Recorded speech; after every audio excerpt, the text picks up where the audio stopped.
बहुत बहुत धन्यवाद राजेश भाई, सरस्वती वंदना प्ले करने के लिए।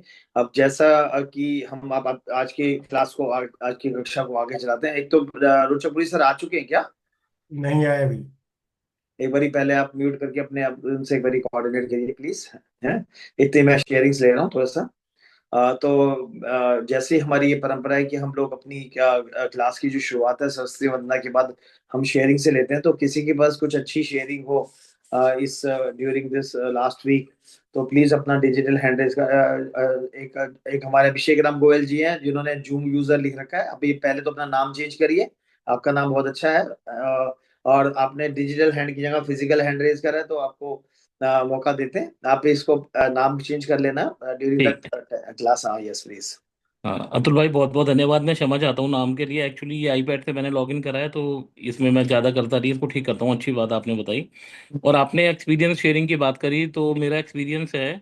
अभी लास्ट वीक मेरे क्लाइंट गोरखपुर से, हम उनको एयरलिफ्ट करके एयर एम्बुलेंस से दिल्ली लेकर आए थे। और वो 20 से 22 दिन हॉस्पिटल में वेंटिलेटर पे रहे। टाटा एआईजी की मैंने उनको जनरल इंश्योरेंस की पॉलिसी हेल्थ की दे रखी थी, टाटा से। तकलीफ की बात यह है कि वो नहीं रहे, उनकी डेथ हो गई। लेकिन एक जो एजेंट भाइयों के अंदर कॉन्फिडेंस लाने वाली बात यह है कि उनका बिल बना था 41.5 लाख रुपीज का। 50 लाख की उनकी पॉलिसी थी। और हमने उनको, जिस दिन उनकी डेथ हुई, दोपहर में 1:30 बजे के करीब डेथ हुई थी, तो हॉस्पिटल से डेथ समरी भिजवाई और बाकी चीज़ें भिजवाई। तो इंश्योरेंस कंपनी ने क्वारी भी लगाई 6 बजे। हमने 6:30 बजे उस क्वारी का रिप्लाई दे दिया पूरा। और 7:25 या 26 मिनट पे पूरे 41,37,000 रुपये का अप्रूवल आ गया। पूरा 100% कैशलेस। और क्लाइंट अपने घर, बिल्कुल जो उनकी जो फैमिली थी, वो क्योंकि गोरखपुर उनको बाई रोड जाना था, उन्होंने एम्बुलेंस वगैरह बुक कर रखी थी। तो वो तुरंत, मैंने उनसे वादा करा था कि मैं आपको 8 बजे से पहले यहाँ से भेज दूंगा, और हमने उनको 8 बजे से पहले उनकी गाड़ी वहाँ रवाना कर दी थी। तो ये एक कॉन्फिडेंस आता है कि हम एक ऐसी इंडस्ट्री में जुड़े हुए हैं कि जहाँ पे बड़े से बड़ा बिल भी आता है तो हम उसको, क्लाइंट को हम कैशलेस फैसिलिटी दे पाए। और हमने, मतलब बड़ा, उन्होंने मेरे को 100 टाइम्स उन्होंने मेरे को थैंक यू करा, उनके फैमिली मेंबर्स ने, उन्होंने। और अभी तक भी जब भी बात होती है वो बहुत धन्यवाद करते हैं कि आपके रहते हुए हमें फाइनेंशियल तकलीफ नहीं आई।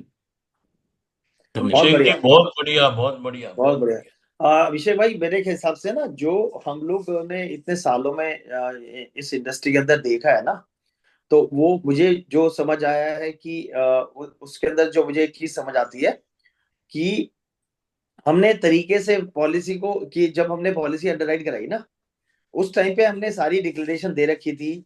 जब हमने सब कुछ डिक्लेरेशन वगैरह प्रॉपर दे रखी थी तो इसलिए हम लोगों को थोड़ा सा तकलीफ कम रहती है। यदि डिक्लेरेशन सही, क्योंकि मेरे पास बैक टू बैक कॉल्स आते हैं, बैक टू बैक कॉल्स आते हैं डिफरेंट डिफरेंट एफपीआरटी मेंबर्स के। और वो ये क्लेम रिजेक्ट हो गया, ये क्लेम में यहाँ पे वो क्वेरी कर रहे हैं, ये इतने दिनों से चल रही है पॉलिसी। तो बस यही एक डिफरेंस है कंपनीज की। मुझे नहीं लगता कि कंपनीज की कोई इंटेंशन खराब होगी पॉलिसी का क्लेम ना देने की। ऐसे कोई इंटेंशन नहीं होनी चाहिए जहां तक मैं समझता हूँ। लेकिन मैं ये जरूर मानता हूँ कि यदि हमने सही तरीके से पॉलिसी को अंडरराइट कराया है तो इंश्योरेंस कंपनीज भी क्लेम देती है। मैं एक अभी और किसी की कोई शेयरिंग है क्या?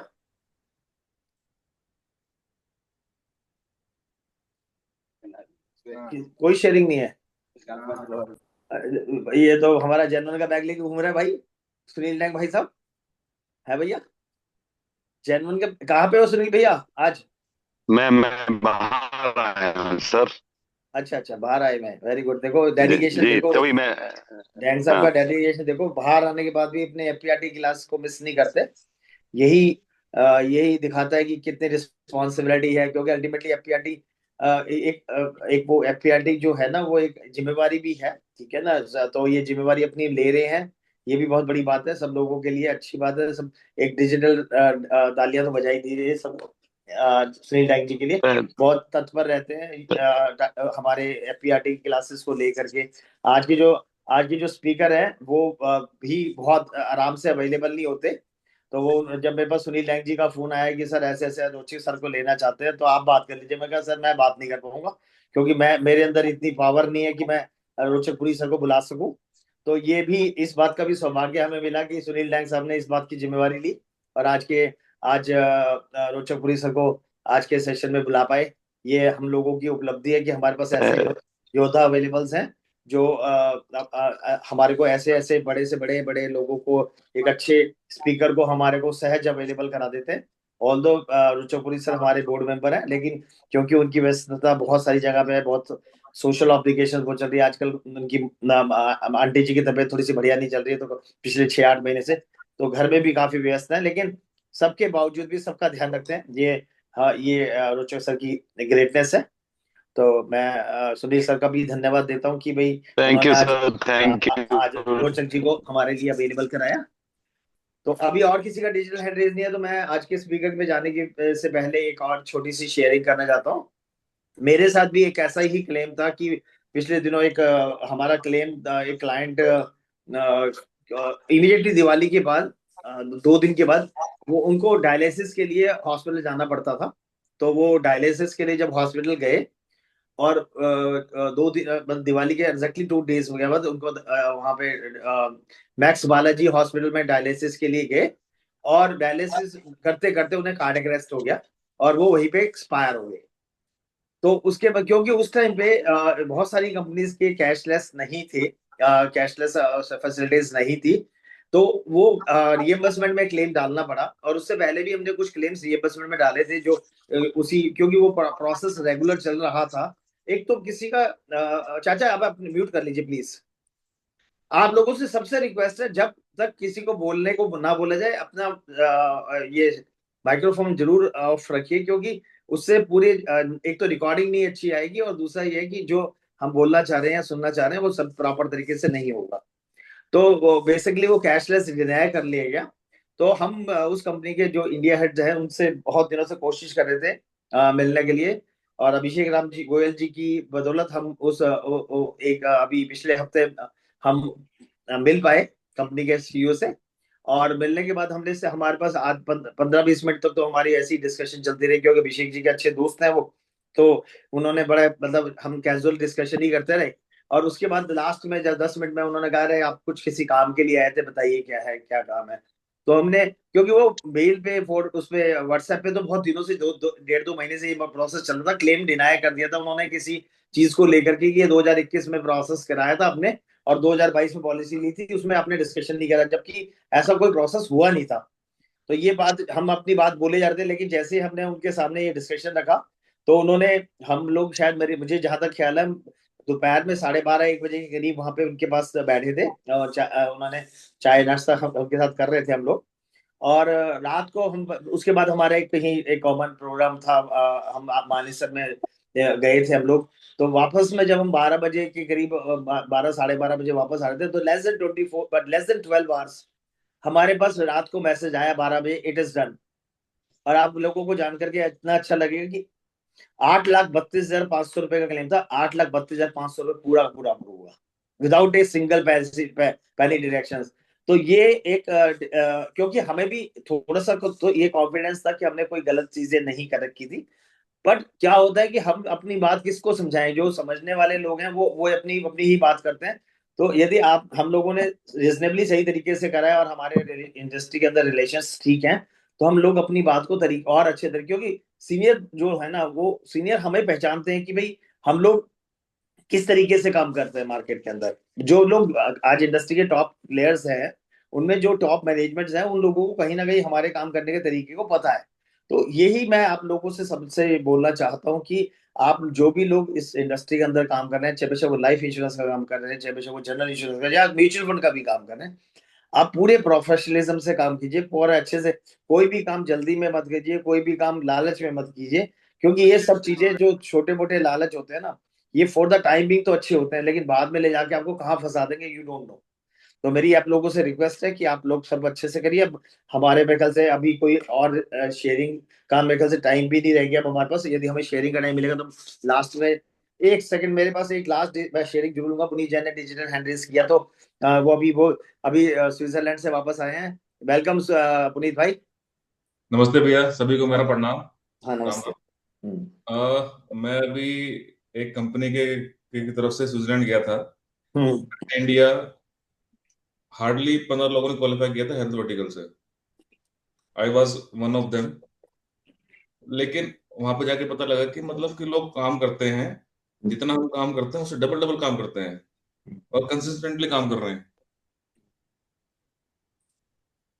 बहुत बढ़िया। और अभी पुनीत के लिए, पुनीत जी वहां पे 2 दिन एक्स्ट्रा फंस गए थे, कंपनी ने उन्हें एज ए जवाई की तरह से 2 दिन और एक्स्ट्रा, क्योंकि वहां पे फ्लाइट कैंसिल हो गई थी, यूरोप से सारी फ्लाइट्स कैंसिल चल रही थी।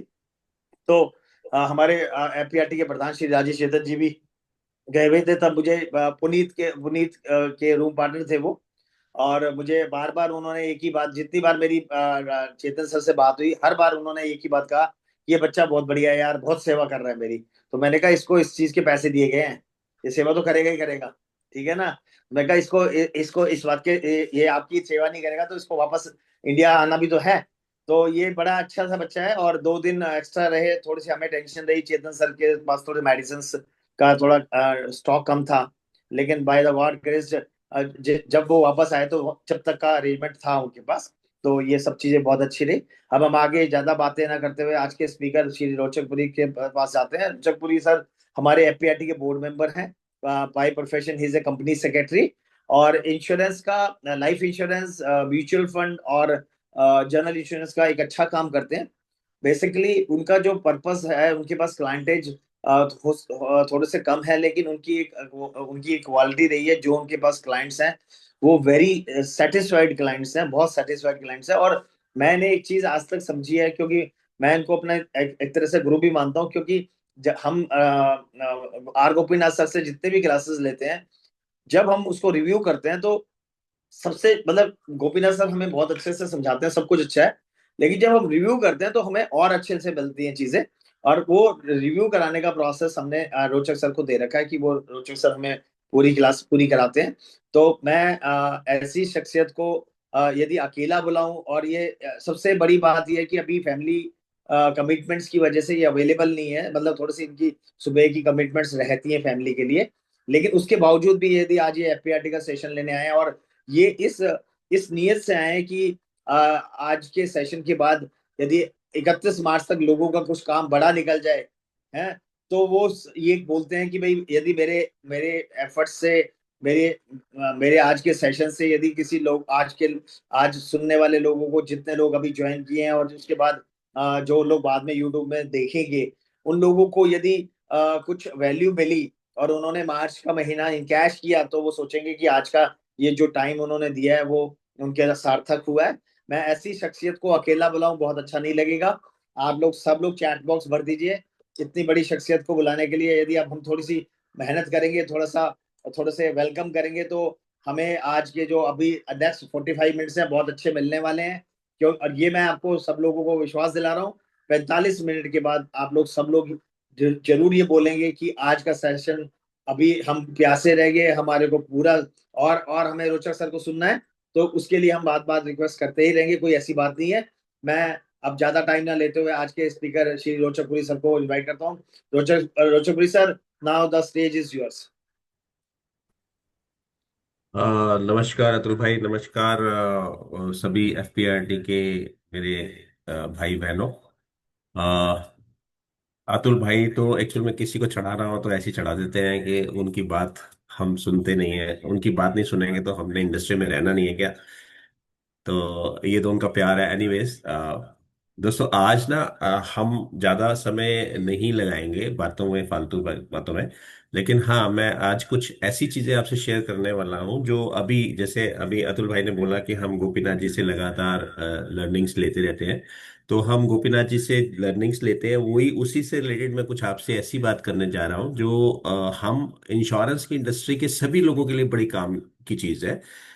जब मैंने भी इसे पहली बार हमने देखा तो एक्चुअल में सिर्फ अभी तक सुना था, देखा था, लेकिन जब हमने उसको देखा, एक्चुअल में करके देखा, तो समझ में आया कि हाँ यार, ये चीज ऐसी है जो रियली बड़ी इंपॉर्टेंट है और हर बंदे को पता होनी चाहिए। 3 kilos is good. Background noise है कुछ। ओके। और राजेश जरा देखना कौन है, प्लीज। मेरी आप लोगों से फिर विनती है, आप सब लोग म्यूट पे चले जाइए, क्योंकि आज के स्पीकर्स को हमें बहुत कुछ लेना है इनसे, और यदि डिस्टरबेंस रहेगी तो we are not able to run this show.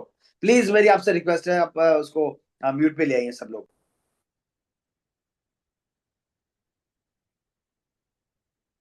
तो आज मतलब हम जो बात डिस्कस करने जा रहे हैं वो डिस्कस अभी हमारे पास ना बड़ी सारी चीजें आती हैं दिमाग में। हम खुद कई बार कंफ्यूज हो जाते हैं कि हम जो कर रहे हैं वो सही है नहीं है। सीएनबीसी कुछ बोलते हैं, फाइनेंशियल प्लानर्स कुछ बोलते हैं, राइट। और आप इवन आज की डेट में जो क्लाइंट्स हैं वो कुछ बोलता है 2020-21 के बाद जिस हिसाब से मार्केट ने परफॉर्म किया। तो कभी कभी हमें अपने आप पे लगने लग जाता है यार कि क्या मैं सही काम कर रहा हूँ, क्या मैंने सही किया या मैंने गलत किया। तो इस अभी हमने गोपीनाथ जी से रिसेंटली एक चीज जो सीखी वो ये सीखी कि जब भी हमें लाइफ में कुछ ऐसे गोल्स है जहां पर वो गोल्स मतलब हमारे लिए बहुत इंपॉर्टेंट गोल्स हैं, तो उसके लिए कैसे प्रोविजन करना चाहिए, हमने उसके बारे में बात की। तो यहाँ मैं कोशिश कर रहा हूँ इधर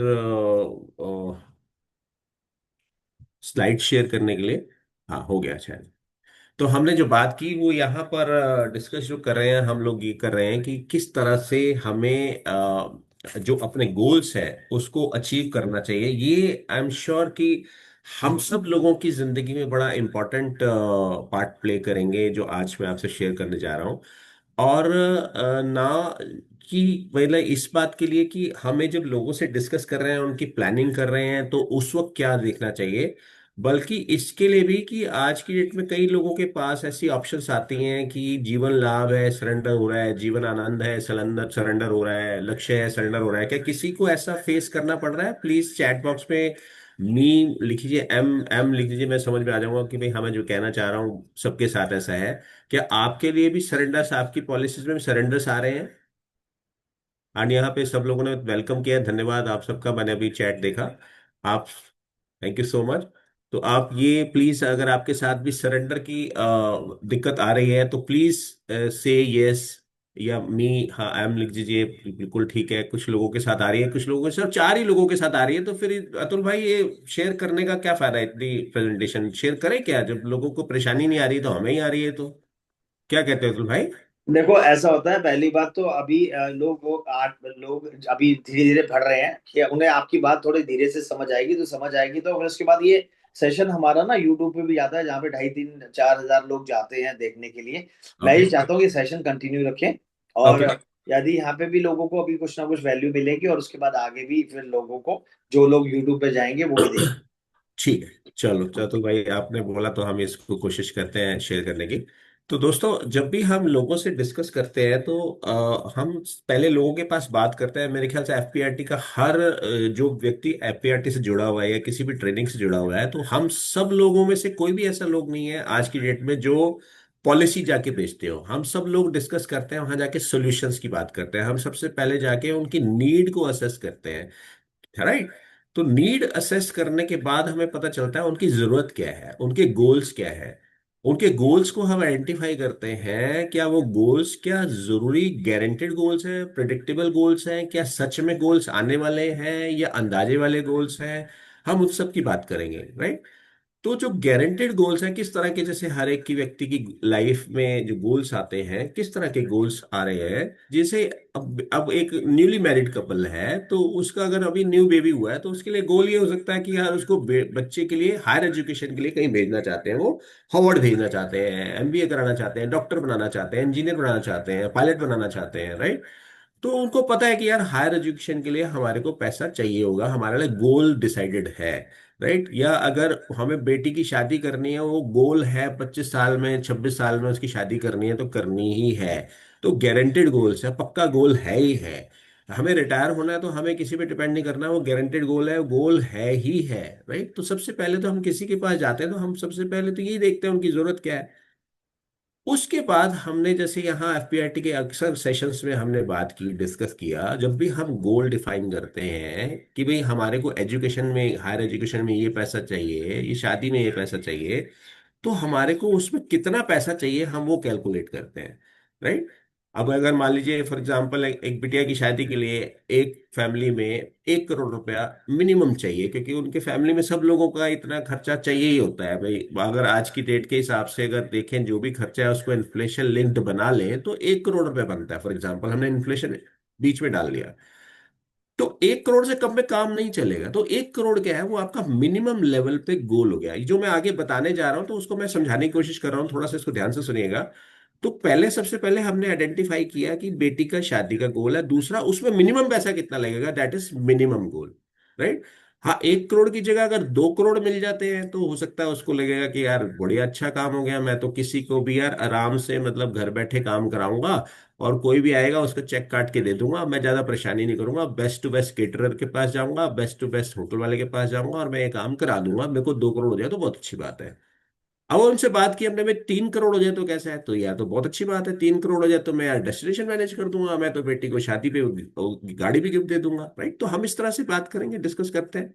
तो सबसे पहले हमने क्या करते हैं, गोल कौन सा है, गारंटेड गोल कौन सा है, उसके लिए मिनिमम अमाउंट कितना चाहिए, उसके लिए उससे रीजनेबली कितना हो जाए, भाई 2 करोड़ हो जाए तो रीजनेबली गुड है, और 3 करोड़ हो जाए तो यार एस्पिरेशंस, मैं तो यार अपनी जिंदगी में आज तक हमारी फैमिली में जिससे शादी ने की हो वो काम कर दूंगा। तो सबसे पहले हमने क्या किया, उनको आइडेंटिफाई किया, गोल को आइडेंटिफाई करने के लिए हमें मिनिमम कितना चाहिए, उससे ऊपर हो जाए तो क्या है, उसके ऊपर हो जाए तो क्या है।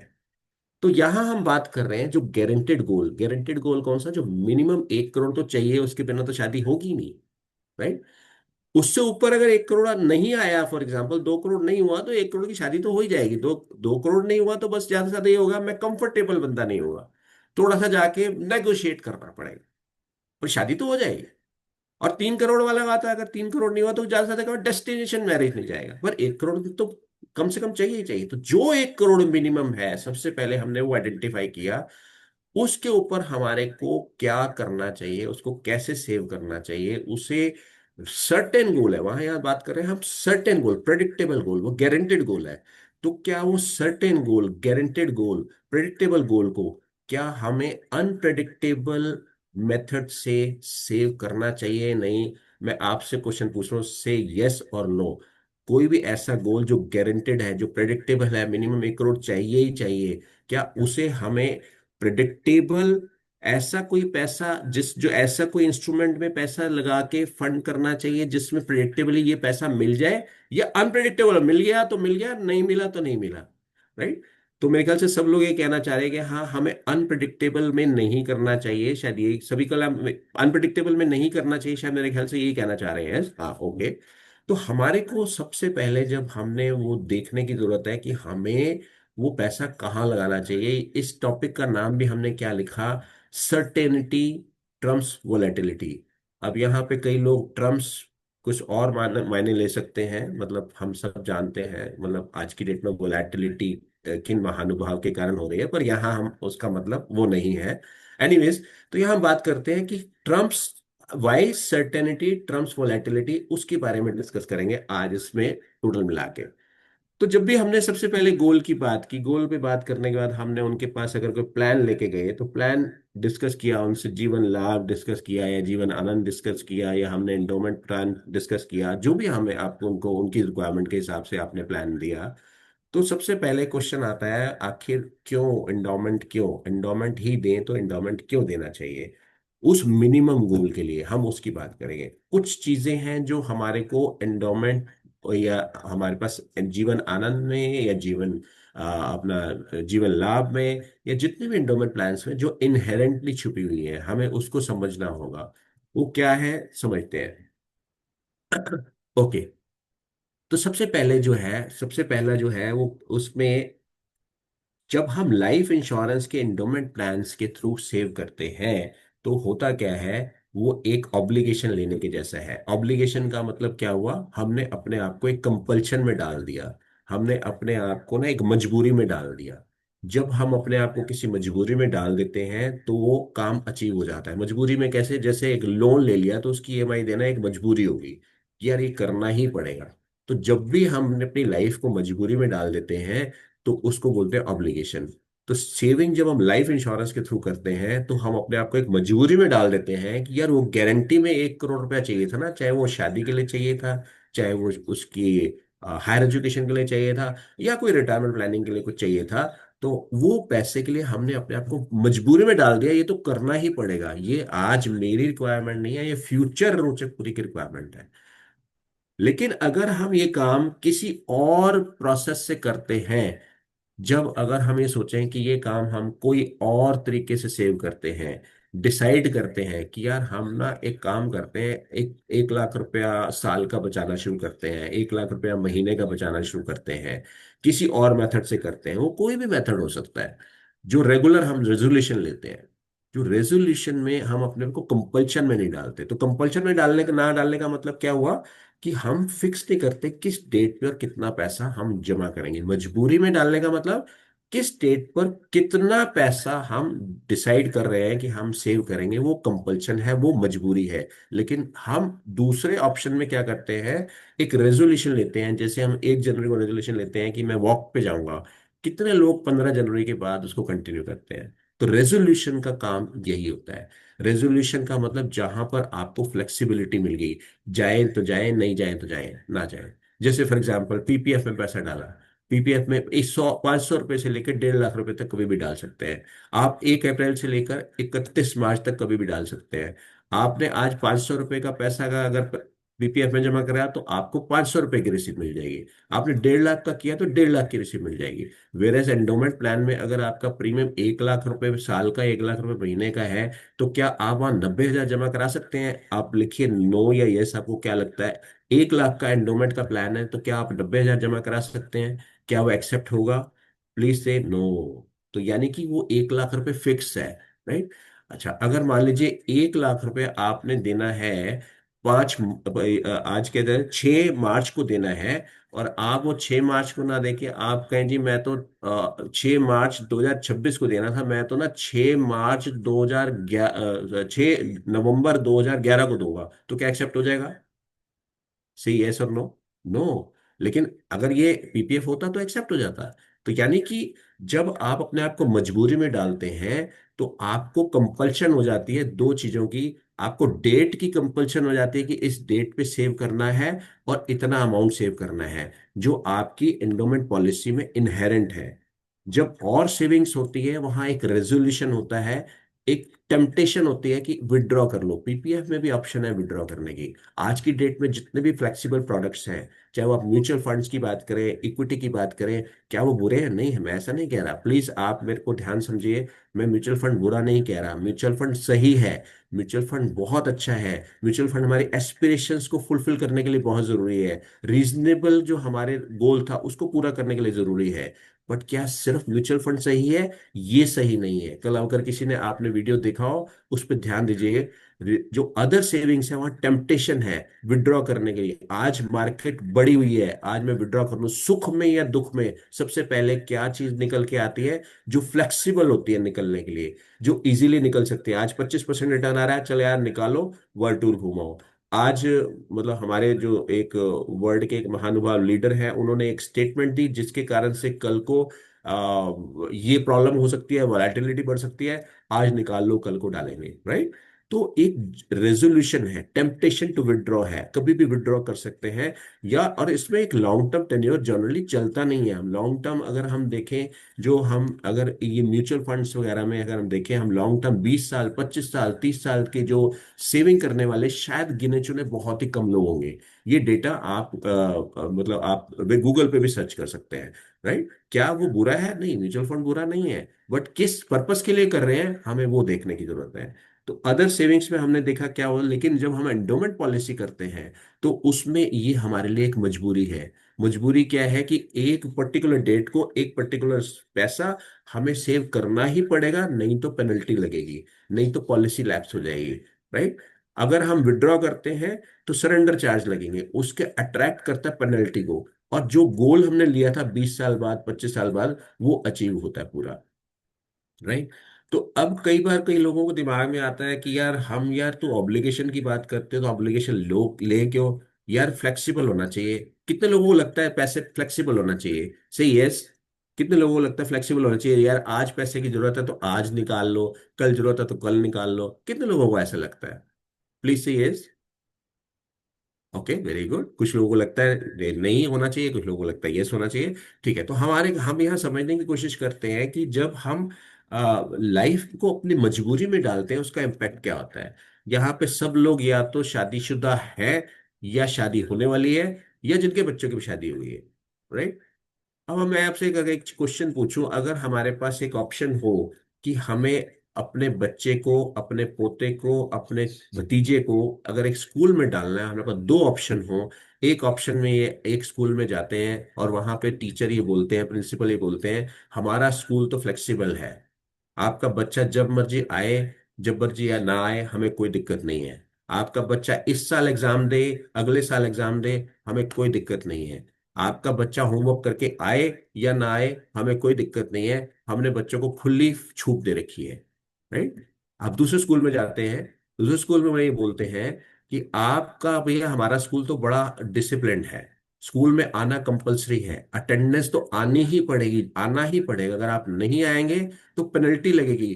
पेरेंट्स को आके हमें बोलना पड़ेगा, भैया आप ये बच्चा क्यों नहीं आया, 4 दिन नहीं आएंगे तो इतने पैसे का एक फाइन होगा। एग्जाम तो इस साल है तो इस साल ही देना पड़ेगा। होमवर्क नहीं करके आएगा तो भैया इसको डांट भी पड़ेगी और पेरेंट्स को भी बुलाया जाएगा। अब मैं आपसे पूछूं कि आप अगर बच्चे को अगर स्कूल में डालना चाहेंगे तो आप कौन से स्कूल में डालना चाहेंगे? प्लीज से यस, 1 और 2, स्कूल नंबर 1 या स्कूल नंबर 2, किस स्कूल में बच्चे को डालना चाहेंगे? ओके, सभी लोग सेकंड स्कूल में जाना चाहेंगे। क्यों भाई? क्या हम अपने बच्चों के ऊपर बिलीव नहीं करते? क्या हम बच्चों की मेच्योरिटी में नहीं मानते? शायद ऐसा नहीं है। हम अपने बच्चों की मेच्योरिटी पे मानते हैं, हम अपने बच्चों को समझते हैं, लेकिन क्वेश्चन ये आता है हमारे दिमाग में, यार ये एजुकेशन एक बड़ा ही इंपॉर्टेंट हिस्सा है लाइफ का, ये बहुत ही एसेंशियल गोल है। मिनिमम ऐसा एजुकेशन जो है ना, हम कहते हैं ना ग्रेजुएशन तक तो मिनिमम, आपने देखा होगा यार, इतना तो कोई ना पढ़ रहा उसको बोलते हैं यार ग्रेजुएशन तो कर ही ले यार। तो मिनिमम इतना जो गोल एजुकेशन का है उस पे हम रिस्क नहीं ले सकते। लाइफ का जो बहुत इंपॉर्टेंट पार्ट है, लाइफ का बहुत इंपॉर्टेंट रोल है, उस पे हम रिस्क नहीं लेते हैं। राइट, ऐसा होता है। तो अगर हम लाइफ के बहुत इंपॉर्टेंट पार्ट पे रिस्क नहीं लेते, तो क्या हम अपनी लाइफ में फाइनेंशियल गोल पे जो बहुत इंपॉर्टेंट पार्ट है, क्या उस पे रिस्क लेना चाहिए? We need to understand this. Right. आपने देखा होगा, जो बच्चे रेगुलर स्कूल्स में पढ़ते हैं और जो बच्चे ओपन स्कूल्स में पढ़ते हैं, जो बच्चे रेगुलर कॉलेजेस में पढ़ते हैं, जो बच्चे ओपन में पढ़ते हैं, मेजॉरिटी ऑफ केसेस में आपने देखा होगा उनका इंटेलेक्ट लेवल, उनका ब्रिलियंस लेवल में आपको डिफरेंस नजर आता होगा। राइट। क्यों? क्योंकि जो कंपल्शन होती है वही डिसिप्लिन आता है, वही रिजल्ट आता है। Right. Okay. Now, endowment policy में क्या है? आपको एक मजबूरी है, आपको एक ऑब्लिगेशन, मजबूरी होगी, आपको आपको पैसा जमा करना ही करना है। आपको विड्रॉल करेंगे तो आपको पेनल्टी लग जाएगी, और 20 साल या 25 साल जब तक की पॉलिसी है तब तक के लिए आपको क्या है कि ये आपको ये करना ही पड़ेगा। तो that is the main thing जिसके कारण से एंडोमेंट में हमारे को रिजल्ट आता है। ना क्वेश्चन आता है जब हम किसी से बात करते हैं कि भाई साहब रोचक जी, आप ये तो बोल रहे हो एंडोमेंट में कर लो, भाई आप ये बताओ कि ज्यादा रिटर्न जो होती है हमारे को तब मिलती है जब हमारे पास कोई वॉलेटाइल एसेट में इन्वेस्ट करें। कितने लोगों को ऐसा लगता है? प्लीज से यस। कितने लोगों को लगता है जब हम वॉलेटाइल जो होता है एसेट में पैसा इन्वेस्ट करें तो रिटर्न ज्यादा मिलती है? प्लीज से यस, कितने लोगों को लगता है? किसी को नहीं लगता? अरे यस नो कुछ भी बोल दो। Okay, very good very good, बिल्कुल ओम प्रकाश जी कह रहे हैं मिलती है, यस बिल्कुल ठीक बात। सतीश जी कह रहे हैं बिल्कुल मिलती है। कुछ नो वाले नहीं है, सो गए हैं सब लोग? यस, ओके, सब लोगों को लगता है वॉलेटाइल एसेट में, बिल्कुल ठीक बात कहते हैं। हाँ, तभी अगर आप देखो वॉलेटिलिटी जहां है ना वहां पर, मतलब आप देखो जहां रिटर्न के चांस तो बनते ही हैं। ये अगर अगर ऐसा ना हो तो जो लोग जॉब में काम करते हैं उनको क्यों कहा जाता है अपना बिजनेस कर ले?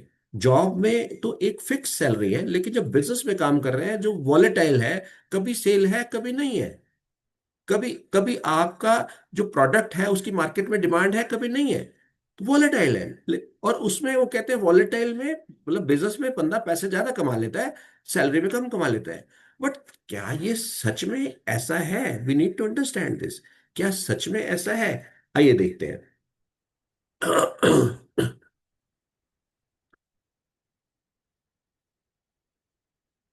Volatility gives you more returns. Question ये आता है, तो आपने बोला कि हाँ कुछ लोगों को लगा कि वॉलेटिलिटी जो है रिटर्न देती है। अच्छा, संजीव जी ने बड़ी अच्छी बात बताई, volatile asset are for those who are most discipline. Very good very good, उसके बारे में आज डिस्कस करेंगे सर। ओके, ठीक है। लेकिन एक्चुअल में क्या है? Volatility gives you more return नहीं है। Volatility gives you chance to earn more return. क्योंकि क्या जितने लोग बिजनेस शुरू करते हैं सैलरी को छोड़ के, क्या आपको क्या लगता है 100% लोगों को बिजनेस में वो सफलता मिल जाती है जो उनकी जॉब में थी? ऐसे कितने लोगों को आपने बिजनेस करने के बाद वापस छोड़ के वापस जॉब में जाते देखा? राइट? कि, कितने लोगों को कितने लोगों को आपने देखा कि हाँ जॉब से छोड़ के बिजनेस में आए पर बिजनेस नहीं चला तो वापस जॉब में जाने की वो देखा? या अगर वोलेटाइल एसेट है उसमें आपको मतलब क्या ऐसा लगा कि 100% जो जो भी उसमें घुसा उसको रिटर्न मिला ही मिला? Right, we need to understand. चलिए आगे, इसके आगे और नेक्स्ट लेवल पे देखते हैं।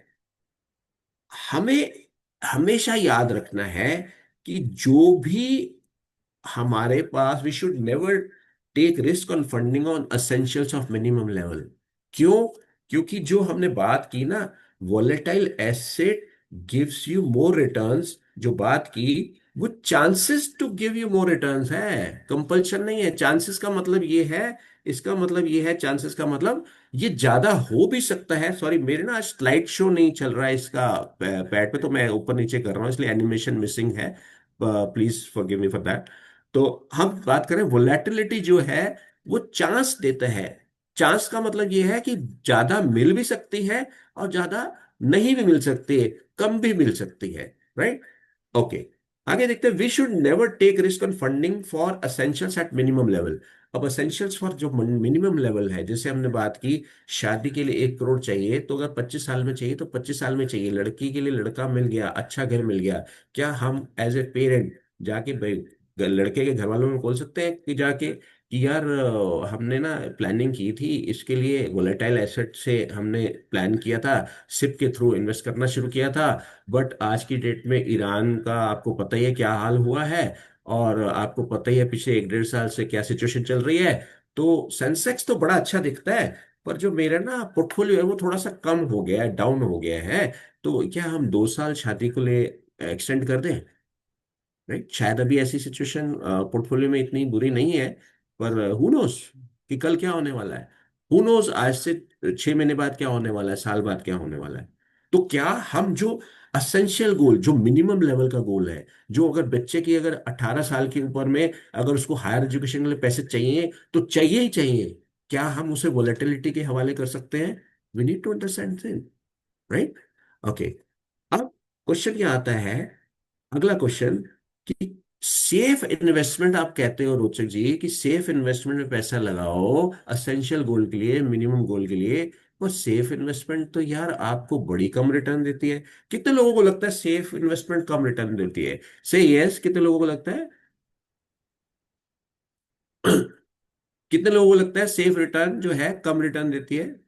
Safe investment, yes, very good very good very good very good, ठीक है, बिल्कुल ठीक बात। आगे चलते हैं, इसको समझते हैं। सेफ इन्वेस्टमेंट कम रिटर्न नहीं देती, सेफ इन्वेस्टमेंट जो है आपको प्रिडिक्टेबल रिटर्न देती है। सेफ इन्वेस्टमेंट आपको बताती है कि आपकी रेंज जो बड़ी है, नैरो रेंज है, आपको 5.5% से लेके 6.5 7% तक के बीच में रिटर्न मिलता है। सेफ रिटर्न आपको ऐसा नहीं बोलती कि यार मिल गया तो माइनस में भी जा सकता है और 400% भी जा सकता है, जिसपे आप प्लान ही नहीं कर पाओ कि जब मेरा गोल है उस वक्त क्या मैं 400% पे खड़ा होऊंगा, 100% पे खड़ा होऊंगा, 5% पे खड़ा होऊंगा, या माइनस में होऊंगा। राइट? क्योंकि वोलेटिलिटी जो है, वो तो वोलेटिलिटी तो इस तरह चलेगी ही चलेगी। अगर जो वोलेटाइल एसेट है वो तो आपको ग्रो कब करेगी, जब वो ऐसे चलेगी।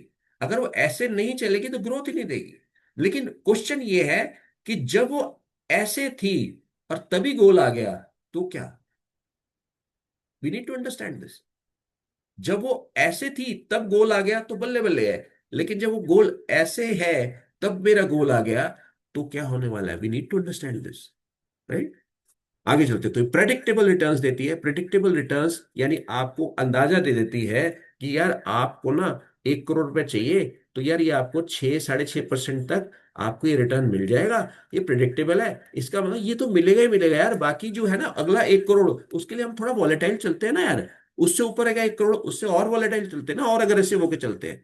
Right? We need to understand this. Now question आता है कि यार आप ये बात करते हो, लेकिन आप क्या प्रूव कर सकते हो? हम देखते हैं, इसको समझते हैं।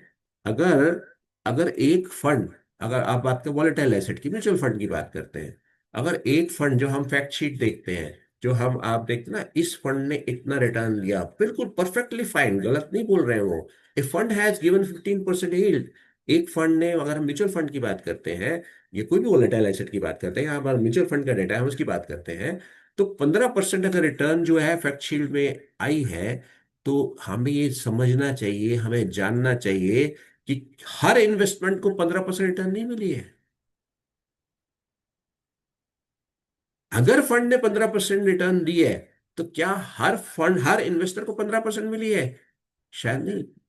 प्लीज से यस, क्या सबको मिली है 15%, अगर 15% फंड ने बोला तो, या नहीं? Okay, no. कितने लोगों को लगता है? प्लीज से यस और नो।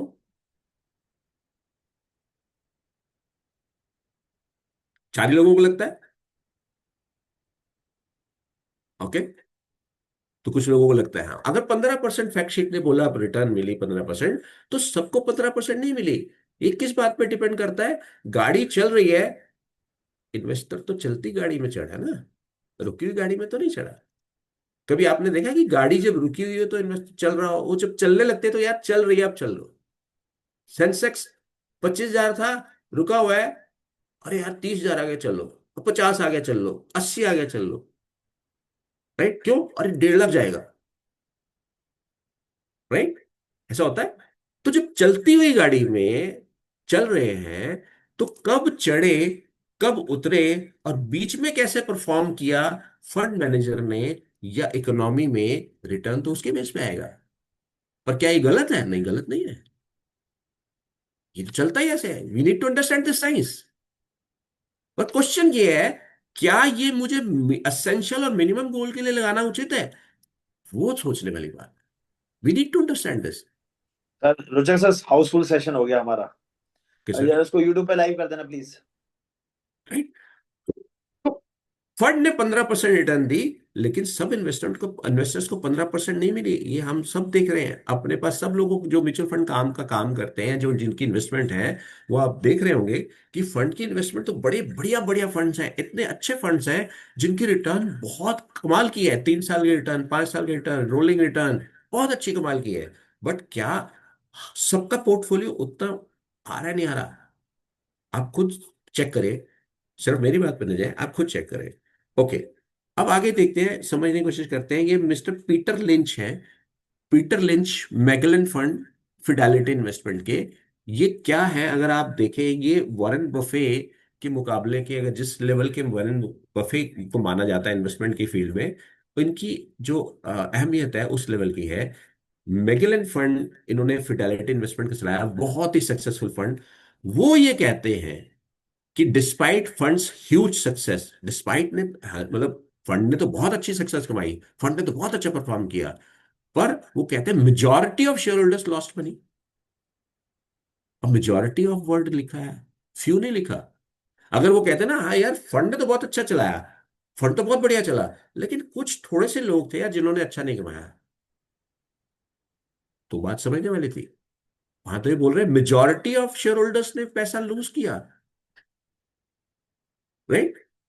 और दूसरे हमारे पास देखो, नीचे इकोनॉमिस्ट है मार्क्स काउसन।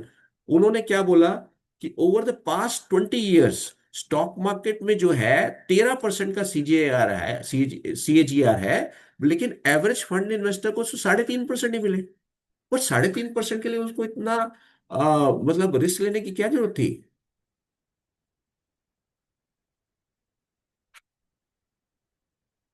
ये सैमसंग के नाम से कोई है, उन्होंने बिल्कुल सही बात बोली है।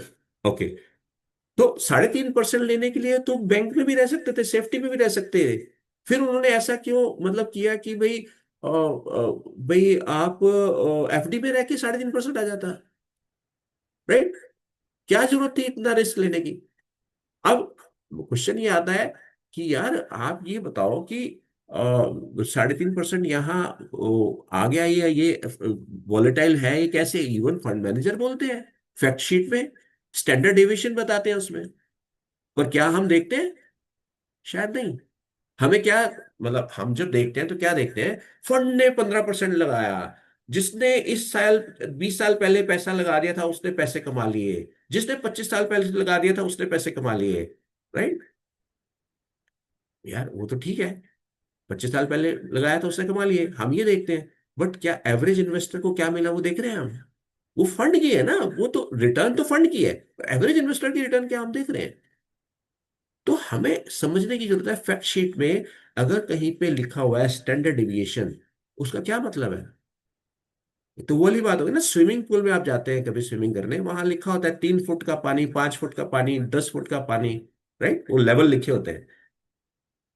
तो अब वो स्विमिंग पूल वाला अगर ये बोले यार आज तक ये स्विमिंग पूल में डूब के कोई नहीं मरा, तो बात तो सही है। पर यार, पर ये 3 फुट, 5 फुट, 8 फुट, 10 फुट क्यों लिखा है?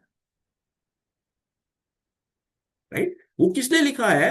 वो इसलिए लिखा है कि आपको ये बताने के लिए भाई, ये 8 फुट का है, ये 10 फुट का है, ये 5 फुट का है। अगर आप बिगिनर लेवल पे, आप स्विमिंग नहीं आती, आप 3 फुट में रहो। अगर आपको स्विमिंग आ गई है तो आप 5 फुट पे जा सकते हो। आप बहुत अच्छे एक्सपर्ट हो गए हो तो आप 8 10 फुट ले सकते हो। बट ऐसा तो नहीं है कि मैं बिगिनर में सीधा 8 फुट में घुस जाऊं। मेरा मिनिमम असेंशियल गोल है और मैं सीधा 10 फुट, 10 फुट वाले में डाल दूं। वो स्टैंडर्ड डिविएशन म्यूचुअल फंड में लिखा है, फैक्ट शीट में लिखा है। किसने लिखा है? हमारे लिए लिखा है, वो बताने के लिए कि यार ऊपर भी हो सकता है, नीचे भी हो सकता है। वॉलेटिलिटी है, वॉलेटिलिटी साइंस है। पैसा वॉलेटिलिटी से ही कमाते हैं, पैसा वॉलेटिलिटी से ही कमाते हैं। बट वॉलेटिलिटी से पैसा कौन कमाता है? जो गारंटेड गोल्स को, असेंशियल गोल्स को, मिनिमम लेवल को अपना सेव कर लेता है पहले कि यार ये पैसा तो मेरा सेव हो गया, अब मैं ऊपर के पैसे पे गेम खेलता हूं। राइट, आगे चलते हैं। अब ये समझते हैं, अब आखिर भाई हम कहना क्या चाहते हो रुचक जी? भाई गुड फाइनेंशियल डिसिप्लिन जो है ना, वो ज्यादा वेल्थ क्रिएट करता है फाइनेंशियल इंटेलिजेंस से। ये आपने अक्सर अतुल जैन जी को बोलते सुना होगा, good financial discipline creates more wealth than ever than even financial intelligence. Financial intelligence से कहीं ज्यादा रिटर्न आपको गुड फाइनेंशियल डिसिप्लिन से आती है। कैसे देख सकते हैं? चलो देखते हैं। अब हम किसी से बात करते हैं ना, वो कहते हैं यार रुचि जी आप तो बात कर रहे हो सेविंग की, यार क्या 6% मिलेगा यार, मुझे तो पैसे जा रिटर्न ज्यादा चाहिए। तो हम उनसे पूछते हैं भाई क्यों चाहिए रिटर्न? कहते हैं यार इससे, जिससे कि मेरे को ज्यादा पैसा मिले। अब ज्यादा पैसे का क्या करोगे भाई? पूछते हैं उनसे क्या करोगे, वो कहते हैं यार ज्यादा पैसे मिलेंगे ना, मेरे को हैप्पी फील करूंगा, एकम्प्लिश फील करूंगा, सेटिस्फाइड फील करूंगा। तो उनसे पूछते हैं भाई आप पहले ये डिसाइड तो करो, पहले आप कह रहे थे रिटर्न ज्यादा चाहिए, अब आप कह रहे हो पैसा ज्यादा चाहिए, अब आप कह रहे हो यार आपको पीस चाहिए, आपको सेटिस्फेक्शन चाहिए। पहले डिसाइड तो करो क्या करना है। क्योंकि स्टीफन कॉवी जो है उन्होंने अपनी वो जो बुक में क्या लिखा सेकंड हैबिट में, कि people are chasing ladders without knowing कि क्या वो जो लेडर है वो एक सही वॉल पे लगी भी हुई है नहीं हुई है। लोग कंपटीशन कर रहे हैं कि यार मैं इससे जल्दी ऊपर चढ़ जाऊंगा, मैं जल्दी चला जाऊंगा। वो लेडर्स पे चढ़ रहे हैं, वॉल पे चढ़ रहे हैं, लेकिन वो उनको पता नहीं वो कहाँ चढ़ रहे हैं। वो कहते हैं सबसे पहले जान तो लो आप मोर रिटर्न वाली वॉल पे चल रहे हो। पहली वॉल है जहां मोर रिटर्न्स है। क्या आपको रिटर्न ज्यादा चाहिए? क्या आपको पैसा ज्यादा चाहिए? या आपको हैप्पीनेस चाहिए लाइफ में, फीलिंग सिक्योर चाहिए, आपको कंप्लिशमेंट चाहिए, इंडिपेंडेंस चाहिए, आपको क्या चाहिए? तभी तो आप चढ़ोगे। ऐसा तो नहीं ना आपने एक 10 माले की मंजिल तक पहुंच गए और वहां जाके पहुंचा यार ये तो मेरा घर ही नहीं है, तो किसी और का घर है। तो वी नीड टू अंडरस्टैंड भैया एंड रिजल्ट मेरा क्या है, मेरे को एंड रिजल्ट क्या चाहिए। मुझे वो गोल है, उस गोल में बेटी की शादी का गोल है, बेटे की एजुकेशन का गोल है, रिटायरमेंट का गोल है। वो जो गारंटेड गोल में मिनिमम कितना पैसा चाहिए, मेरा वो गोल तो क्लियर होना चाहिए। तभी तो मैं सोचूंगा कहाँ पे लगाना है पैसे। तो हमें ये समझने की जरूरत है। राइट, अब क्वेश्चन करते हैं। यहाँ पे जो हमने बात की कि फाइनेंशियल डिसिप्लिन जो है, गुड फाइनेंशियल डिसिप्लिन, ये ज्यादा वेल्थ क्रिएट करता है फाइनेंशियल इंटेलिजेंस के मुकाबले में। दूसरी हमने बात की कि जो सर्टेनिटी है वो आपको वोलेटिलिटी को बीट कर जाती है। आज का सब्जेक्ट क्या है? Certainty trumps volatility. कहाँ पे? अब वो समझते हैं विथ सम कैलकुलेशंस। मैंने कल बोला था कुछ लोगों को, सब लोगों को लैपटॉप या डेस्कटॉप से कर रहे हैं, मेरे ख्याल से आई एम श्योर कि उसी से कर रहे होंगे। ये एक्चुअल कैलकुलेशन है। ये कैलकुलेशन समझने जैसी है। अगर हम इस कैलकुलेशन को समझ गए तो हमारे को बहुत क्लैरिटी हो जाएगी। यहां पे अभी सिर्फ आप ये देखिएगा, इसमें हमें सबसे पहले समझना है, जहां ऑब्लिगेशन ऊपर लिखा है, देखिए सबसे ऊपर देखिए, एक लिखा है ईयर, फिर उसके लिखा है ऑब्लिगेशन, फिर लिखा है सेंसेक्स क्लोजिंग, फिर लिखा है flexible, then units, flexible and VD, WD मतलब विड्रॉल, देन यूनिट्स, फिर आपके पास वहां एक ऊपर ये 12 लाख 12 लाख यूनिट्स लिखा है। ये इसको समझना कैसे है, इसको समझ लेते हैं। सबसे पहले पहले कॉलम को करते हैं, ईयर 2006, यानी 2006 से लेके आप देखिए 2007, 2008, 9, 10, 2025 तक, ये ईयर है। ये दूसरे में ऑब्लिगेशन, ऑब्लिगेशन हमने एक ऑब्लिगेशन लिया, एक एंडोमेंट पॉलिसी ली, जहां पर हमने साल के 12 लाख रुपए दिए, 2006 में भी दिए, 7 में भी दिए, 8 में भी दिए, 9 में भी दिए। आप देखिए हर साल 12 लाख रुपए दे रहे हैं, तो टोटल 20 साल में हमने 2,40,000 दिए, और उसकी मेच्योरिटी आई 4 करोड़, तो सॉरी 2,40,00,000 दिए, और मेच्योरिटी आई 4,80,00,000। अगर इसका आईआरआर निकाला तो 6.22% आया, राइट। अब क्वेश्चन आया तो हमने क्या बोला कि भैया सर्टेनिटी में आपको मिनिमम गोल को करना चाहिए, हम उसको समझने की कोशिश कर रहे हैं। बहुत सारे लोगों को सरेंडर आ रहे हैं आज की डेट में, आप देख रहे हैं बहुत सारे लोगों को लगता है कि यार म्यूचुअल फंड ही रही सही रास्ता है। हम यहाँ समझ लेते हैं अच्छा रास्ता है, सही भी है, कुछ हद तक सही है, लेकिन बिल्कुल सही है या नहीं है वो एग्जामिन करने की कोशिश करते हैं। अब अगर यही पैसा मान लीजिए सेंसेक्स में लगाया होता, देखिए 2006 में सेंसेक्स की क्लोजिंग 31 मार्च की जो थी ना, 11,280 रुपये दिखाई है। ऐसी 2007 की मार्च की क्लोजिंग, 2008 की करते करते 2025 तक की क्लोजिंग हमने यहां दिखाई है, जिसमें 2025 की मार्च की क्लोजिंग 77,415 आ रही है, 77,415 रुपये। अब क्योंकि अगर हम पैसा डाल रहे हैं, ऑब्लिगेशन नहीं है, हम रेजोल्यूशन ले रहे हैं, तो जनरली रेजोल्यूशन तो अब तभी लेते हैं जब हम ये नहीं चाहते हैं और यार फिक्स पैसा देना पड़ेगा, यार कभी पैसे होते हैं कभी नहीं होते, यार ऐसी कोई ऑप्शन होनी चाहिए जहां मैं हो तो डाल दूं, नहीं हो तो नहीं डालूं। हमने वही ऑप्शन फ्लेक्सिबिलिटी वाली यहाँ ली।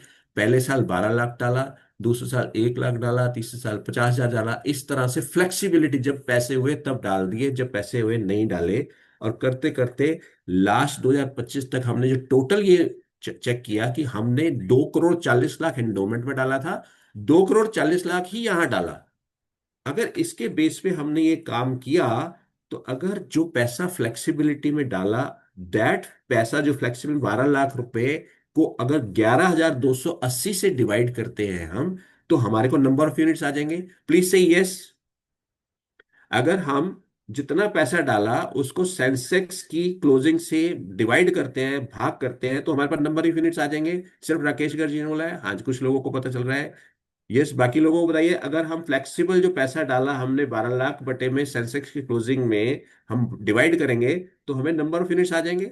हमने वो नंबर ऑफ यूनिट्स निकाल लिए, कब तक के? हमने निकाल लिए 2025 तक के, और उनका टोटल कर दिया, तो लास्ट में हमारे पास क्या आ गया? 643 यूनिट आ गए। अब 643 यूनिट्स की अगर वैल्यूएशन कैसे निकालेंगे? 643 यूनिट्स को लास्ट की जो वैल्यूएशन मिलेगी वो 31 मार्च को 77,415 सेंसेक्स था, वही तो वैल्यू होगी, राइट से यस। अगर 643 को हम सेंसेक्स की वैल्यू 77,415 से मल्टीप्लाई करेंगे, वही वैल्यू होगी, से यस। कितने लोगों को लग रहा है हाँ मैं सही कह रहा हूं? सिर्फ अभिषेक जी को लग रहा है? अगर हम टोटल जितने हमारे पास यूनिट 643 आए हैं उसकी वैल्यूएशन निकालनी हो तो कैसे निकालेंगे? 77,415 से ही निकालेंगे, टोटल मल्टीप्लाई करेंगे, तो हमारे पास आया 4,98,00,000। और हमने चेक किया तो इसकी आईआरआर 4,98,00,000 की 10% आई, लेकिन पैसे कितने आए? 4,98,00,000, राइट। लेकिन जो हमारे एंडोमेंट में कितनी थी आईआरआर? 6.2%। पैसे कितने थे? 4,80,00,000। तो अब आप यहां देखिए, आईआरआर तो 10% आ गई, पर क्या हायर आईआरआर का मतलब हायर मनी है? यहाँ जस्ट एग्जामिन करो, आईआरआर तो 10% आ गई, पर क्या ये ज्यादा पैसे दे रही है आपको? 4,80,00,000 से 4,98,00,000, 18 लाख के लिए आपने जो रिस्क लिया, क्या ये जायज था? इसी तरह से थर्ड वाले कॉलम में आ जाते हैं, जहां विड्रॉल की ऑप्शन है कि जी यार मेरे को 10 साल बाद पैसे चाहिए होंगे तो मैं निकाल सकता हूं। तो तीसरे वाले में आप देखिए 12 लाख लगाए हमने, दूसरी बार 1 लाख लगाए, और यहां 2017 में 50 लाख निकाल भी लिए। अगर आप चेक करेंगे 2017 में सामने देखें 50 लाख निकाल भी लिए, इसके बेसिस पे अगर वही calculation number of units calculate करते हैं तो हमारे पास रिटर्न तो आ रही है 9.93%, लेकिन पैसा कितना है 3 करोड़ 70 67 लाख। यानी कि IRR ज्यादा है पर पैसा कम हो गया। राइट? से यस अगर समझ में आ रहा तो अतुल भाई, यस सिर्फ सर, 5 मिनट बिल्कुल। के लिए एक्सटेंड कर सकते हैं हम हाँ, सेशन, करो करो है करो ना, करो, हाँ चलना। ताकि ये थोड़ा सा क्लैरिटी हो जाएगी। ओके। यस। हाँ, कुछ लोगों को समझ में आ रहा है। अब इसके बाद अब एक क्वेश्चन था ना कि अगर यार ये पैसा हमने, वो था ना, एक रेगुलर मोड से लगाया होता, 12 लाख रुपए ही हर साल लगाए होते सेंसेक्स में, 12 लाख ही सेंसेक्स, जब लास्ट कॉलम आप देखिए 12 लाख ही अगर सेंसेक्स में लगाए होते, तो 12 लाख के हिसाब से वही अगर नंबर ऑफ यूनिट हम कैलकुलेट करते हैं तो हमारे पास नंबर ऑफ यूनिट्स क्या आ रहे हैं, 106 पहली बार, दूसरी बार 12 लाख लगाए 91 यूनिट, तीसरी बार 12 लाख लगाए तो 76 यूनिट। तो करते करते 1,000 यूनिट इकट्ठे हो गए, और 1,000 यूनिट्स को अगर हम 77,415 से ही गुना करना पड़ेगा ना लास्ट, तो हमारे पास हो गए 8 करोड़ 13 लाख। यहां हम हार गए, क्योंकि यहां पर 12 लाख रुपए हर साल लगाए, लेकिन 1,050 इकट्ठे हो गए, 8 करोड़ 13 लाख का आपके पास फंड वैल्यू हो गया, जो कि 4 करोड़ 80 लाख से तो कहीं ज्यादा है।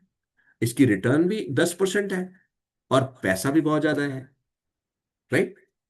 तो हमने क्या कहा, म्यूचुअल फंड सही है, बट क्या हर जगह सही है, हमें समझना पड़ेगा। अब यहां पर हम इसमें थोड़ा सा ट्विस्ट देखने की कोशिश करते हैं। जस्ट इमेजिन, ये जो अभी 2025 में हमने सेंसेक्स 77,415 लिया, ये सेंसेक्स 77,415 की जगह अगर ये सेंसेक्स 40,000 आ जाता तो क्या होता। आप देखिए नीचे की रिटर्न सारी चेंज हो गई, 3%, 3%, 3.21% और 5%। यानी इकट्ठा लगाने के बावजूद भी, रेगुलर लगाने के बाद भी, डिसिप्लिन लगाने के बाद भी, पैसा तभी कमाया जब सेंसेक्स 77 रहा, 40 नहीं हुआ। आप क्या गारंटी कर सकते हैं जब आपका गोल होगा तो सेंसेक्स 77,000 से 40 नहीं आएगा, 45 नहीं आएगा? क्या गारंटी कर सकते हैं? प्लीज से यस अगर गारंटी कर सकते हैं तो। नो। इवन फंड मैनेजर बोलते हैं कि भाई इसमें स्टैंडर्ड डेविएशन इतना है। इवन फंड मैनेजर से अगर बात करें तो बताते हैं कि यार हमने तो बताया स्टैंडर्ड डेविएशन इतना है। क्या आज की डेट में हम किसी क्लाइंट को ये बोल सकते हैं, बाकी सब छोड़ो, यहां तो 6% दे रहा हूं, आप लिख के 4% की गारंटी दे दो कि हाँ ये म्यूचुअल फंड में मैं इन्वेस्ट कर रहा हूं, मेरे मिनिमम गोल पे 1 करोड़ मेरे को चाहिए, मेरे लिए एसेंशियल है, सिर्फ 4% की गारंटी दे दो, लिख के दे दो कि नहीं हुआ तो मैं दूंगा अपनी जेब से। राइट? प्रशांत जी कह रहे हैं Sensex never fall so much. Okay sir, ठीक है, चलिए कोई बात नहीं, आप बिल्कुल ठीक कह रहे हैं सर। तो 40 देखा हमने, 45 देखा। अब हम देखते हैं बियरिश मार्केट का एग्जाम्पल। ये भी सेबी का डेटा है सर। इसमें अगर हम देख रहे हैं, आप देखिए कि थर्ड नंबर पे 2000 से लेके 2001 तक 576 दिन तक ड्रॉडाउन रहा, और 2008 से लेके जनवरी 2008 से अक्टूबर 2008 तक 293 दिन ड्रॉडाउन रहा। मतलब सेंसेक्स नीचे जाना शुरू हुआ, ऊपर कब हुआ नहीं पता। अगर गोल उसी टाइम आ गया तो, अगर बेटी की शादी, बच्चे की एजुकेशन उसी टाइम आ गई तो। मार्च 15 से फरवरी 16 तक 362 दिन तक ड्रॉडाउन रहा। अगर गोल उसी दिन आ गया तो पॉसिबल है, पहले हुआ है, आगे होगा नहीं होगा आई डोंट नो। अब हम कहते हैं ना यार पहले सिचुएशन सब गलत थी, आज की डेट अलग है, मैं भी मानता हूं पहले सिचुएशन अलग थी, आज की डेट में अलग है। इंडिया बहुत अच्छा परफॉर्म कर रहा है, हम भी जानते हैं, मैं भी मानता हूं, बट फिर भी क्या हमें गारंटेड गोल्स को, असेंशियल लेवल्स के गोल्स को, मिनिमम लेवल के गोल्स को क्या वोलेटिलिटी के हवाले करना चाहिए? अपने आप से पूछिए, कॉन्शियस क्या कहती है। चाइना का, वर्ल्ड्स लार्जेस्ट इकोनॉमी का, यहां पर आप देख लीजिए क्या हाल है। 2008 में जो टॉप इन्होंने हासिल किया था, वो आज 2026 हो गया, उस लेवल तक नहीं पहुंचे हैं जो कि largest economy of the world है। क्या इंडिया में ऐसा नहीं होगा? हो सकता है ना हो। क्या मैं इंडिया के बुलिश हूँ? यस, इंडियन इकोनॉमी बहुत अच्छा परफॉर्म कर रही है, this is one of the best economy right now. But क्या मार्केट भी इकोनॉमी को फॉलो करेगी नहीं करेगी? Nobody nose, right? तो वी नीड टू अंडरस्टैंड कि अगर हम सरेंडर करके म्यूचुअल फंड में आ रहे हैं, ये लोग म्यूचुअल फंड में आने चाह रहे हैं, इक्विटी में जाना चाह रहे हैं, फॉर देयर मिनिमम गोल्स, जो असेंशियल और मिनिमम गोल्स, वो कितना सही है। तो volatility gives you more returns. हमने देखा वो नहीं है, volatility gives you the chance to give you more returns, chance देता है। अभी हमने देखा एक्शन में। तो इसलिए बड़ा जरूरी है, good financial discipline creates more wealth than even financial intelligence. और हमें हमेशा याद रखना है, we should never take risk on funding for essentials at minimum levels. जो असेंशियल है ना मिनिमम लेवल के, उसके लिए हमें रिस्क नहीं लेना है। और यहाँ पे आपका आज का टॉपिक, क्या गारंटेड गोल्स में सर्टेनिटी ट्रम्प्स वॉलेटिलिटी क्यों करती है, अभी हमने एक्सेल में देखा, राइट? तो इसके साथ ही मैं आज का अपनी वाणी को विराम देता हूँ और इसको स्टॉप शेयर करता हूँ। थैंक यू सो मच, आप बड़े अच्छे बहुत लोग बढ़िया थे। सेशन रोचक जी, बहुत बढ़िया सेशन दिया आपने। Great sir, great. Thank you, thank you sir. Thank you sir, thank you. बहुत बढ़िया, जबरदस्त सेशन भाई। देखो ये जो आज का जो सेशन है, ये हम लोगों को, सब लोगों को समझना पड़ेगा। देखो हम जब कभी भी किसी भी फाइनेंशियल एसेट्स के बारे में हम गलत नहीं बोल सकते, ठीक है, लेकिन हम उसको सही तो बोलें एटलीस्ट। हमारा प्रोडक्ट कितना पावरफुल है, ये तो हमें बताना, इसकी जिम्मेवारी हमारी है या किसी और की है। हमें हर चीज को क्लाइंट के साथ बिल्कुल फेयर रिलेशनशिप पे रहना पड़ेगा। और यदि हम क्लाइंट के साथ फेयर रिलेशनशिप पे रहेंगे, तो मैं मतलब 100% एश्योर करता हूँ कि हम लोग जो अपने टारगेट्स हैं, जो हमने आगे क्लाइंट्स को, पहले अपने टारगेट्स में क्लाइंट्स की बेनिफिट की बात जिस दिन हमने सोचनी शुरू करी, उस दिन के बाद हमारे सब लोगों के सक्सेस एक नए लेवल पे जा करके रुकेंगे। और आज का सेशन जो है, रोचक सर ने बहुत ही वंडरफुल किया है। मैं आज सुनील डैंग जी से रिक्वेस्ट करता हूँ कि vote of thanks formally sir का वोट ऑफ थैंक्स कर दीजिए। उसके बाद मैं राजेश राठौर से रिक्वेस्ट करूंगा कि सबको अनम्यूट पहले करेंगे और उसके बाद शांति पाठ चलाएंगे, उसके बाद रिकॉर्डिंग बंद करेंगे, ठीक है? Thank you Atul ji. रोचक सर से ग्रेट कुछ सेशन, निकलवाना। Thank you great sir, thank hello, session you. Sir. बहुत बढ़िया। अभी एक बार वोट ऑफ थैंक्स देने दो, उसके वो बाद हम हाँ, लोग वोट ऑफ बात थैंक्स देने करेंगे। दो, उसके बाद आप लोगों को मौका मिलेगा, ठीक है, प्लीज। रोचक भाई जिस तरीके से लीड करते हैं ना चीजों को, इनका इस तरीके से लेके जाते हैं, क्लाइंट के मुंह से ही हाँ निकलती है, हाँ ऐसे करना चाहिए। और यही चीजें हमें सीखनी है कि क्लाइंट सामने से बोले आप बिल्कुल ठीक कह रहे हो। क्योंकि 20 साल तक अगर कोई प्रोडक्ट को लेके जाना है ना, तो उसको 20 मिनट 30 मिनट वो लेते हैं। अगर वो कोई क्लाइंट टाइम नहीं देता ना, रोचक जी कहता है कोई बात नहीं, आप जब आपके पास टाइम हो तब मिलेंगे। यही चीज उनसे मैं बार बार कोशिश करता हूँ सीखने की। रियली ग्रेट, जिस तरीके से वो लीड करते हैं ना चीजों को, कहाँ से वो ने स्टार्ट किया। और मैं इतना फंसा हुआ था यहाँ पे, तब भी मैं उस सेशन नहीं छोड़ पाया उनका। पूरा 1 घंटा यहाँ सिग्नल भी नहीं आ रहे थे मेरे, लेकिन मुझे लग रहा था नहीं कोई चीज मिस ना हो जाए, मिस ना हो जाए। Really great sir. Thank you Rochak ji, thank you.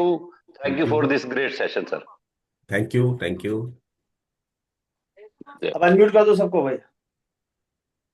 रोचक तो सुपर रोचक कर देते हैं जी।